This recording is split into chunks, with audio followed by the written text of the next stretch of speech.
మీరు తీసుకోలేదా సార్? తీసుకున్నారా? ఏదన్నా సర్టిఫికేట్ తీసుకోలేదా? సర్టిఫికేట్ తీసుకోలేదన్నా, తీసుకోవాలి. తీసుకోండి సార్. మీరు మనం మాదిరిగా ఉండకపోతే ఎలా? తీసుకుంటామన్నా, ఆ? తీసుకుంటామన్నా. అడగరా ఎవరు మనల్ని? మరి ఆల్కహాల్ ఉందని బయటపడింది ఇక మనకి.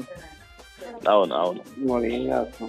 అండ్ ఇంకోటి ఏంటంటే వాళ్ళకి ఏదో మరి అమౌంట్ ఏమో వస్తాయి అనుకుంటుంది కదా సార్. లేదు కదా మరి, ఇప్పుడు డ్రంక్ అండ్ డ్రైవ్ అన్నప్పుడు రాదు కదన్నా. ఇంకా రాదు. అది బయటికి రాకపోతే వచ్చేది అమౌంట్ వచ్చేది. ఇప్పుడు ఇన్సూరెన్స్ మనీ అనేది రాదు ఇక వాళ్ళకి, రాదు. ఇదే మనం సరేలే, ఏం చేయలేం, కొన్ని జరుగుతుంటాయి. ఇది కూడా దేవుని ప్రణాళిక అనుకోవాలి సార్. అంతే. చిన్న ప్రార్థన చేసుకున్నాం సార్. పరలోకమందున్నావు నా ప్రభువా, నీ చిత్తానుసారమే మేము నడుస్తున్నాము తండ్రి. మా అభినయ దర్శన్ గారి యొక్క ఆశయాలను సిద్ధింపజేయదు. ఆయన ఏదైతే అనుకుంటున్నారో అజయ్ బాబు గారు, దేవుణ్ణి మోసం చేయొద్దు అనుకుంటే తీసుకోవాలి అంతే. కానీ ఇప్పుడు మనం అలా తీసుకోమని చెప్తే ఏమైందంటే వాళ్ళకున్న బెనిఫిట్స్ పోతాయి కదా, రిజర్వేషన్స్ పోతాయి. అంటే మనము వీళ్ళందరినీ మనము కన్విన్స్ చేయలేమన్నా. ఇప్పుడు వెంటనే మార్చుకోమంటే సంఘాలే మానేస్తారు తప్ప, దేవుణ్ణి వదిలేస్తారు తప్ప సర్టిఫికేట్ మాత్రం మార్చుకోరు. 100కి 90 మంది మార్చుకోరు. ఒక 10 మంది మాత్రం, అది కూడా సేవలో ఉన్న పాస్టర్ పిల్లలు మార్చుకుంటారు అంతే. పాస్టర్లు కూడా 99% లేదు సార్. మీకు తెలుసా? 1% ఎవరో ఉన్నారు నారాయణపూర్లో. అవును, నిజమే. అంటే ఖచ్చితంగా మార్చుకోవాలి అంటే మార్చుకుంటానికి ఒక పాస్టర్ ఫ్యామిలీస్ వాళ్ళు మార్చుకోగలుగుతారు అంతే కదండి. ఇప్పుడు దేవుడు మనల్ని లెక్క అడగడా? ఖచ్చితంగా అడుగుతాడు. మరి మనం ఏం చేద్దాం అడిగిపోయి? ఎందుకు ఆలోచించదు ఇవన్నీ? కాదు సార్, ఈ లోక సంబంధమైనటువంటి విగ్రహార్పితమైనటువంటి ఈ ఆలోచన మనకు వద్దండి. నేను అనేది అదే. ఇప్పుడు మనం దేవుని తెలుసుకున్నాం, పాపని తీసుకున్నాం. అంటే ఇంకొక విషయం అన్నా, according to Bible, Christianity is not related to any caste, any religion. Bible ఎక్కడా మనకు క్రైస్తవ్యం పలానా మతానికి గాని పలానా కులానికి గాని చెందింది అని ఎక్కడ రాయబడలేదు. ఈవెన్ ఇన్ 6 పాస్టర్నే ఉంది. నేను చెప్పాలా? నేను చూపిస్తాను మీకు. అవునా? లోకార్పతమైంది ఏది కూడా నువ్వు చేయడానికి వీల్లేదు. మాదిరిగా ఉండాలి తప్ప నువ్వు లోకంలో పడి ఉండకూడదు. ఒక సపరేట్ అన్నా మనం. అది నాకు విచిత్రంగా ఉంది సార్. క్రిస్టియానిటీ, క్రైస్తవం అనే ఉంది, బైబిల్లో ఉంది. అంటే క్యాస్ట్ రిలీజన్ అనేది మెన్షన్ చేయలేదు. ఇప్పుడు ఒకటండి, క్యాస్ట్ అనేది మనకి లేదు సార్. మన బైబుల్ రీత్యా క్యాస్ట్ లేదు అంటున్నాను నేను. ఇప్పుడు ఇస్లాం సంబంధించిన వాళ్ళు ఉన్నారండి, వాళ్ళు వేరు, వాళ్ళ విధి విధానాలు వేరు. ఇప్పుడు ఈ హైందవులు ఉన్నారు, వీళ్ళు ఉంది వాళ్ళకి. హిందూ, ఇప్పుడు ఈ భారతదేశం అనేది వాస్తవంగా సెక్యులర్ కంట్రీ అయినప్పటికీ హిందూ విధానాలు అవలంబిస్తున్నాయి కదా రాజ్యాంగం ప్రకారంగా కూడా. కాబట్టి వాళ్ళు హిందువులుగా ఉన్నప్పుడు కులం వర్తిస్తుంది. ఎప్పుడైతే మన దేవుని తెలుసుకుంటారో, ఎప్పుడైతే బాప్తిజం తీసుకుంటారో, అప్పుడు ఖచ్చితంగా క్రైస్తవ సర్టిఫికేట్ తీసుకోవాల్సిందే అనేది నేను చెప్పాను. మనం మాదిరిగా ఉండాలండి. అట్లా మీరు తీసుకోలేదా? తీసుకున్నారా? ఏదన్నా సర్టిఫికేట్ తీసుకోలేదా? సర్టిఫికేట్ తీసుకోలేదన్నా, తీసుకోవాలి. తీసుకోండి సార్. మీరు మనం మాదిరిగా ఉండకపోతే ఎలా? తీసుకుంటామన్నా, తీసుకుంటామన్నా. అడగరా ఎవరు మనల్ని? వీళ్ళు ఎవరు అడగరండి, దేవుడు అడగడా? నిజమైన దేవుడిని నమ్ముకున్నాం సార్ మనం. ఈ లోక సంబంధమైనటువంటి ఈ ఆచారాలు, ఈ పేర్లు, ఈ కులాలు మనకెందుకండి? మనదొకటే, మన రాజు యేసయ్య, మన లోకం పరలోకం. అంతే. ప్రవీణ్ పగడాన్ గారు చెప్పినట్టు. అవును. కానీ ప్రవీణ్ పగడాన్ గారు కూడా చాలా తెలివైనడు, బాగా ఆడుకున్నాడు మొత్తం మాతో. అవును, చాలా ఇంటెలెక్చువల్, చాలా బాగా ఆడుకునేవాడు. ఆయన కూడా కాకపోతే చాలా వరకు తెలియదు పాపం, చాలా కవర్ చేసి ఆ రోజే ఆయన మరి. ఇంకొకటి, ఇప్పుడు వేరే వాళ్ళు నమ్మడానికి కూడా గవర్నమెంట్ లో కూడా అది వచ్చింది సార్, అది రిపోర్ట్ లో వచ్చింది ఆల్కహాల్ ఉందని. అండ్ అతని ఫోన్ లోంచి ఉన్నాయి, కొన్నట్టు ఉన్నాయి. ఇంకా మనం దొరుకుతుంది, ఏం చేయలేము. అంటే మనం అది చేయించుకొని ఉంటే ఒకవేళ ఎట్లా ఉండేది, హ్యాపీగా ఉండేది అనుకుంటాను నేనైతే. దొరికేవాడు కాదు కదా. అది అది వాళ్ళు కూడా వద్దన్నారంట కదా సార్, వద్దులేండి పోస్ట్ మార్టం ఏం వద్దు అన్నారంట కదా. వద్దనే వచ్చారు వాళ్ళ ఫ్యామిలీ మెంబర్స్, స్టార్టింగ్ లో వద్దన్నారు. కాకపోతే అప్పటికే అక్కడ గవర్నమెంట్ హాస్పిటల్లో దాదాపు 10,000 మంది జనం గోల చేస్తున్నారు, పోస్ట్ మార్టం చేస్తేనే మేము బాడీ పంపిస్తామని. దానివల్ల చేయాల్సి వచ్చింది. మరి ఆల్కహాల్ ఉందని బయటపడింది మనకి. అవును మరి ఏం చేస్తాం. అండ్ ఇంకోటి ఏంటంటే వాళ్ళకి ఏదో మరి అమౌంట్ ఏమో వస్తాయి అనుకుంటుంది కదా. లేదు కదా మరి, ఇప్పుడు డ్రంక్ అండ్ డ్రైవ్ అన్నప్పుడు రాదు కదన్నా. ఇంకా రాదు. అది బయటికి రాకపోతే వచ్చేది అమౌంట్ వచ్చేది. ఇప్పుడు ఇన్సూరెన్స్ మనీ అనేది రాదు ఇక వాళ్ళకి, రాదు. ఇదే మనం సరేలే ఏం చేయలేం, కొన్ని జరుగుతుంటాయి. ఇది కూడా దేవుని ప్రణాళిక అనుకోవాలి సార్. అంతే.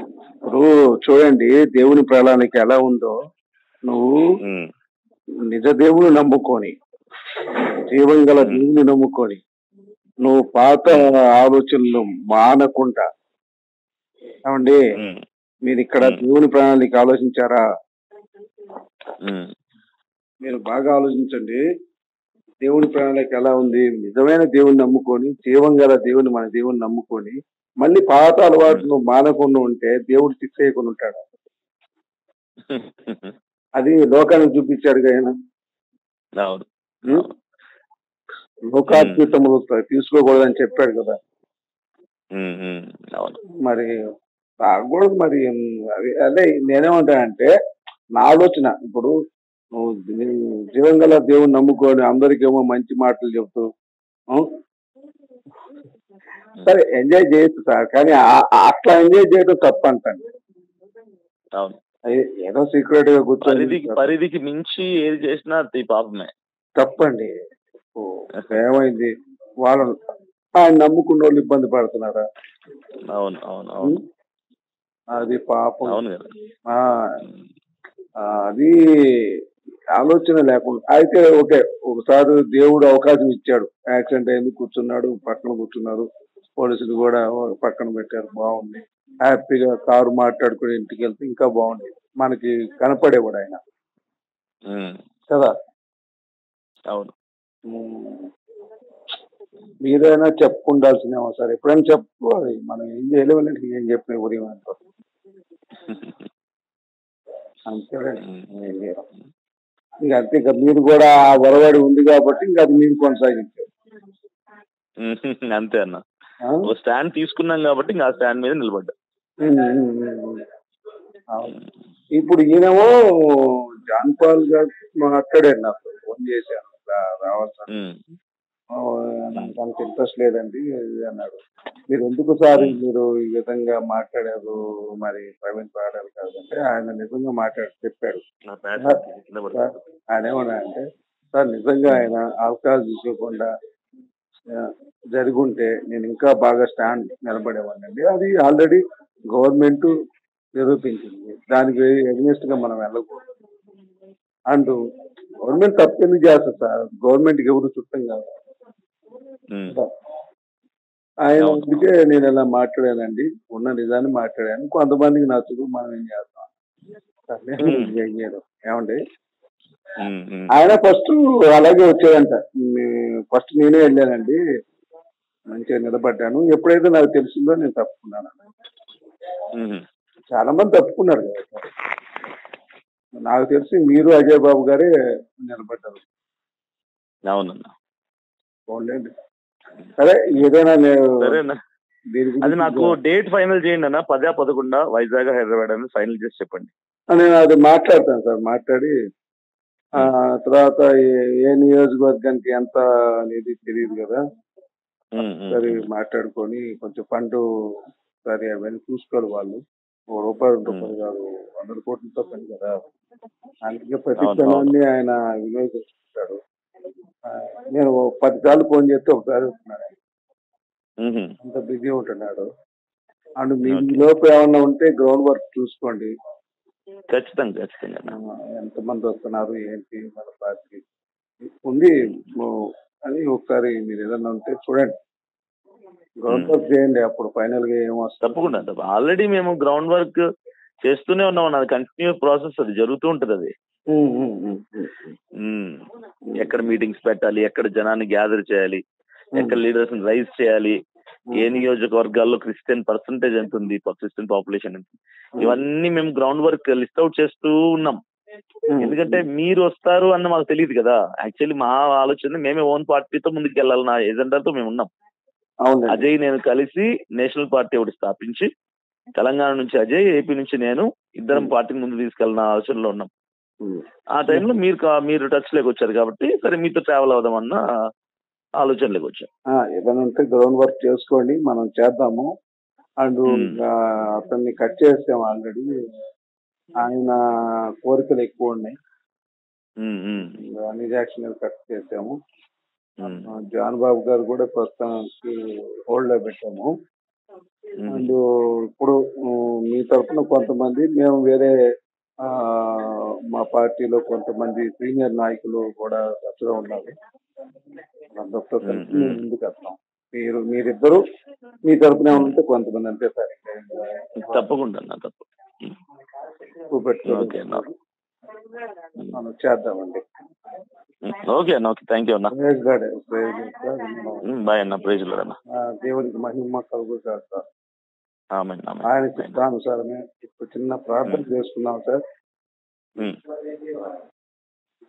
పరలోకమందున్న నా ప్రభువా, నీ చిత్తానుసారమే మేము నడుస్తున్నాము తండ్రి.